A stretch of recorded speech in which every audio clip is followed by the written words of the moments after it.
Allez, on continue un peu, on va parler du lemme de Riemann-Lebesgue, de Bessel, Parseval et de la convergence normale des séries de Fourier pour les fonctions C1 par morceau. Alors le lemme de Riemann-Lebesgue, d'abord, qui est un résultat technique mais très utile. Je ne sais pas d'ailleurs pourquoi on ne dit pas Lebesgue-Riemann et on ne donne pas les noms dans l'ordre alphabétique. Bon, tant pis, on va garder cette notation-là. Le lemme de Riemann-Lebesgue, on prend AB en segment.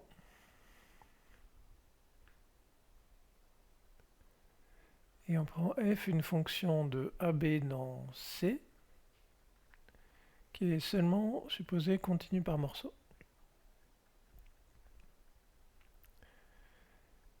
Et on regarde l'intégrale sur AB de f de t exponentielle i lambda t dt avec lambda en réel. Donc c'est bien défini, j'intègre une fonction continue sur un segment, et le lemme de Riemann-Lebesgue, c'est le fait que ça tend vers 0 quand lambda tend vers plus ou moins l'infini, ou quand valeur absolue de lambda tend vers plus l'infini. En particulier, si j'applique ça à mes coefficients de Fourier, qui étaient les intégrales de 0 à 2π de f de t exponentielle moins i nt, multiplié par 1 sur 2π pour normaliser, on a tout de suite que Cn de f tend vers 0 quand valeur absolue de n tend vers plus l'infini pour toute fonction f de pi périodique et continue par morceau, donc pour toute fonction f dans l'espace qu'on a appelé E. Je ne vais pas faire la preuve de Riemann-Lebesgue, mais on va écrire le cas où f est C1. Et après, je vais dire quelques mots sur le cas général. Donc d'abord, si f est C1, on peut faire une intégration par partie. Et notre intégration par partie, donc dans ce cas-là, on a, bon, je ne sais pas si vous faites ce petit diagramme pour les intégrations par partie, mais on a f qui se dérive en f', on a exponentielle i lambda t, qui s'intègre en 1 sur i lambda exponentielle i lambda t, et comme j'ai divisé par 0, je suppose que lambda est différent de 0, enfin pour ne pas diviser par 0, comme j'ai divisé par lambda. Comme je veux faire tendre lambda vers plus ou moins l'infini, supposer lambda différent de 0, c'est transparent. Donc pour lambda différent de 0, je l'écris quand même. Pour lambda différent de 0, j'obtiens que l'intégrale entre a et b de f de t exponentielle i lambda t dt, ça vaut f de t sur i lambda exponentielle i lambda t en b moins sa valeur en a, moins, je vais mettre le 1 sur i lambda en facteur devant l'intégrale, intégrale entre a et b de f' de t exponentielle i lambda t dt. Et si je mets une valeur absolue autour de tout ça, enfin un module plutôt, puisque mes fonctions sont à valeur complexe, l'intégrale de f de t exponentielle i lambda t dt en module, ça se majore par quoi? Ben, le exponentiel i lambda t, il est de module 1, parce que lambda est réel, c'est crucial ici. Donc c'est plus petit que f de b sur lambda, ça tend vers 0 quand lambda tend vers plus l'infini en valeur absolue. Le terme en f de a sur lambda, il coûte pas cher, plus 1 sur lambda fois intégrale de a à b de valeur absolue de f' de t dt. Et tout ça, ça tend vers 0 quand lambda, pardon, je ne suis pas supposé lambda positif, on va mettre des valeurs absolues partout. Et quand lambda tend vers plus l'infini en valeur absolue. Ok, donc tout ça c'est bien. Et ça nous dit que dans le cas où f est C1 par morceau, C1, pardon, le résultat est immédiat, c'est une intégration par partie. Je fais tout de suite une remarque, la même IPP donne pour fC1 que les coefficients de Fourier de f' s'obtiennent en multipliant les coefficients de Fourier de f par i fois n. Et seulement pour fC1, pour l'instant. Le cas où f est continu, je ne vais pas le faire en détail, mais on utilise que toute fonction continue et en fait ici on peut même faire juste une limite uniforme de fonctions de classe C1 par exemple, des polynômes ou des polynômes trigonométriques, donc de fonctions de classe C1.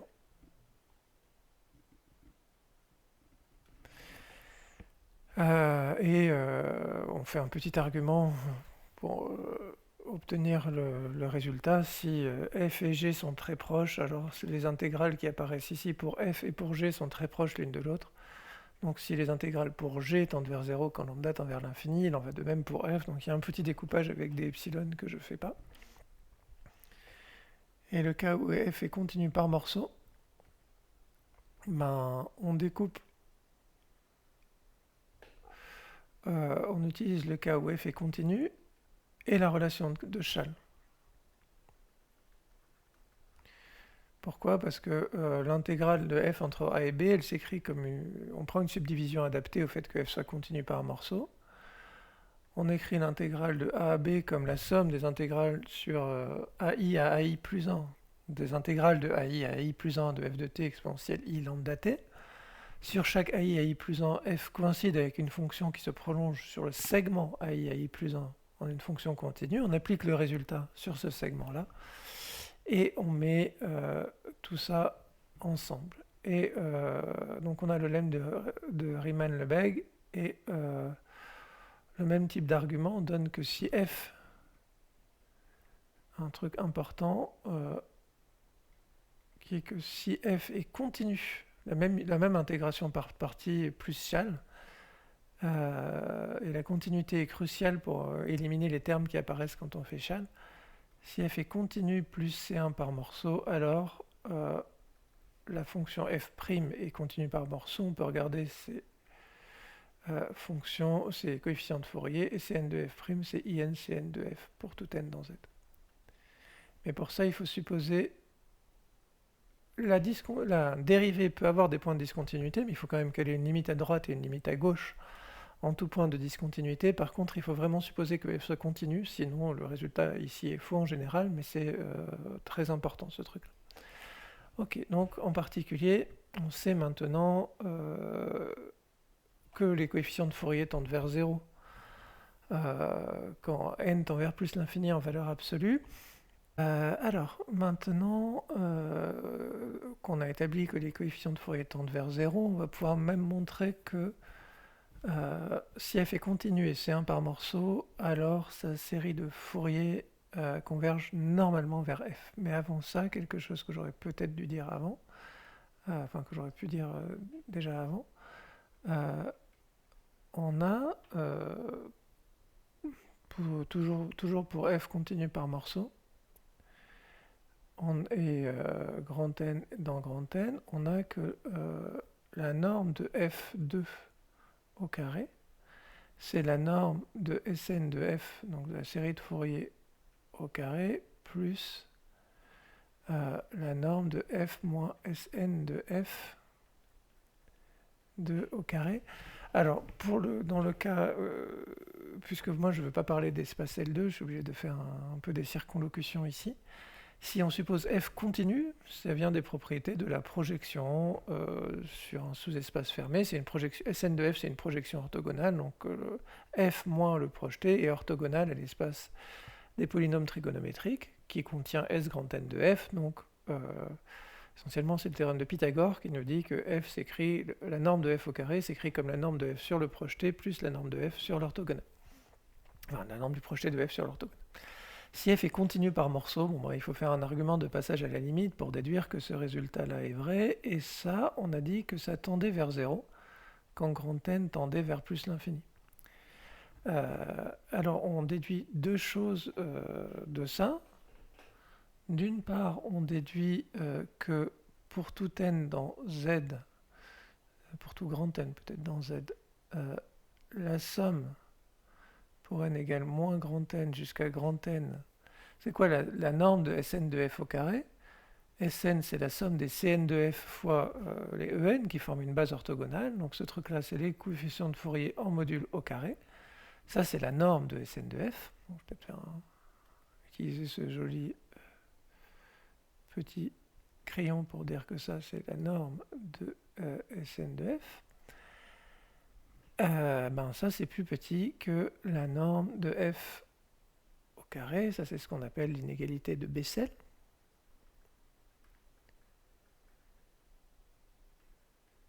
Et comme ça tend vers 0, on a que la norme de S grand N de f2 au carré qui vaut juste la somme pour n égale moins grand N jusqu'à grand N des modules de Cn de f au carré. Ça tend, quand grand N tend vers plus l'infini, vers la norme de f2 au carré.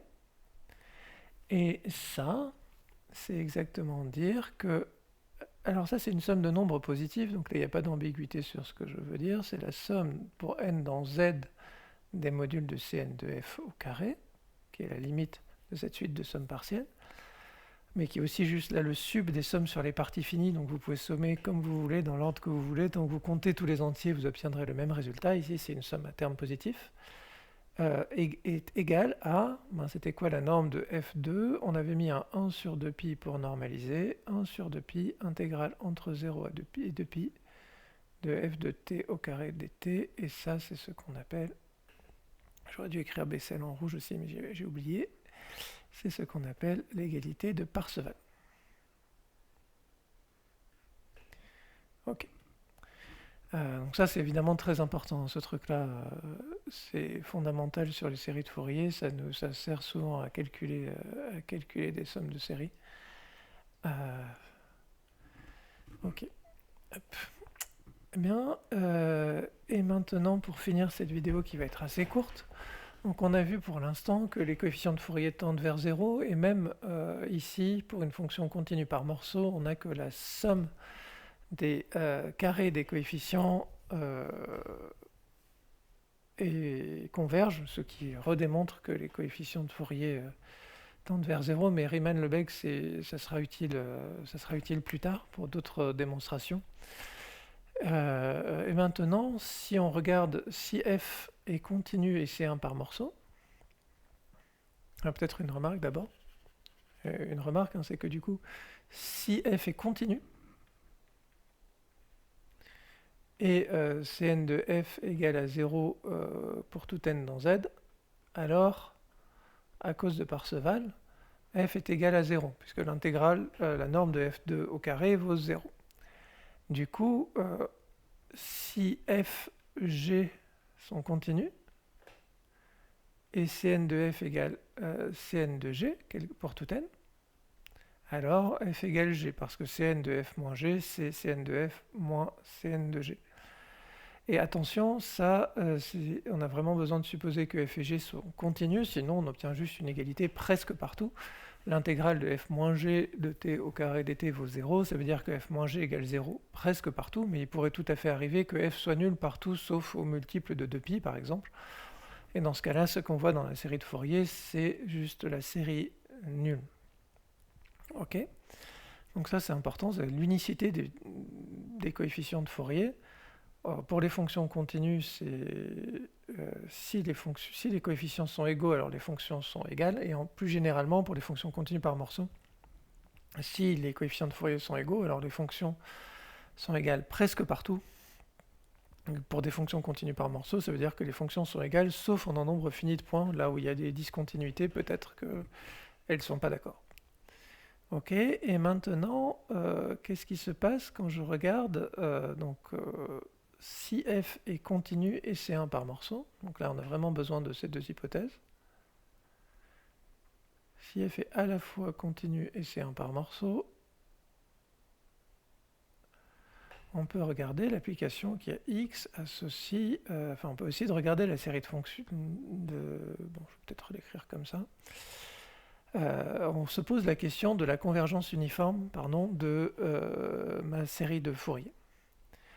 Mais qu'est-ce qui se passe pour tout x quand je regarde la somme pour n allant de moins grand n à grand n du sup sur 0,2pi des Cn de f exponentielle Inx. Donc ça c'est sup pour x appartenant dans 0 de pi. Ça c'est juste la somme pour n allant de moins grand n à grand n des modules de Cn de f. Et ça c'est aussi, puisque f est C1 par morceau, Cn de f c'est 1 sur In Cn de f' si n est différent de 0. Et du coup, ici, je vais seulement considérer, je vais enlever le terme constant, ça ne coûte pas très cher, et regarder la série sans terme constant. Et donc cette somme-là, c'est juste la somme pour n différent de 0, n allant de moins grand n jusqu'à grand n, des Cn de f' sur In. Et Cauchy-Schwarz,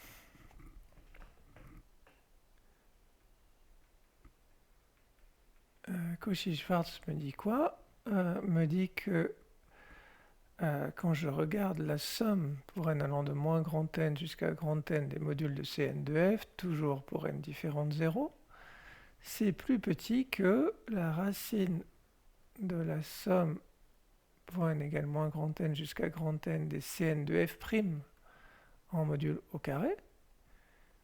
Et ça converge, puisque f' est continu par morceau, donc ça converge vers 1 sur 2pi intégrale de 0 à 2pi de f' de t en module au carré dt, fois, et ici il faut que je mette un n différent de 0, et fois la racine, ce qui apparaît, c'est la somme des 1 sur n2, donc je vais écrire la somme pour n allant de 1 à plus l'infini des 1 sur n2, ça m'évite d'écrire ce n différent de 0. Et ça, bien sûr, ça converge. Et d'ailleurs, les séries de Fourier nous permettent de calculer facilement cette somme-là. Elle vaut pi carré sur 6. En général, ça permet de calculer les valeurs de la fonction de zeta aux entiers pairs avec une formule qui fait apparaître le nombre de Bernoulli. Donc, la somme des... la somme de moins l'infini, je vais écrire comme ça, plus l'infini des modules de Cn de f, elle converge. Puisque on vient de dire que si je prends une somme finie, bon, elle est contenue dans ce truc-là, pour n suffisamment grand, et ça c'est majoré par une constante qui, à droite, ici, ça ne dépend plus du tout de grand n. À droite, j'ai la norme de f'2 au carré fois la somme des 1 sur n carré. Et ça me dit que la suite S grand N de f converge normalement. La série de fonctions qui apparaît converge normalement. La somme des sup converge. Et du coup, la limite, ça converge en particulier simplement, mais maintenant ce que je sais, c'est que la limite de Sn de f, quand grand N tend vers plus l'infini, elle est continue, puisque c'est une limite uniforme d'une suite de fonctions continues. La convergence normale, ça implique la convergence uniforme. C'est continu, et ces coefficients de Fourier, ben ça c'est juste un petit échange série intégrale.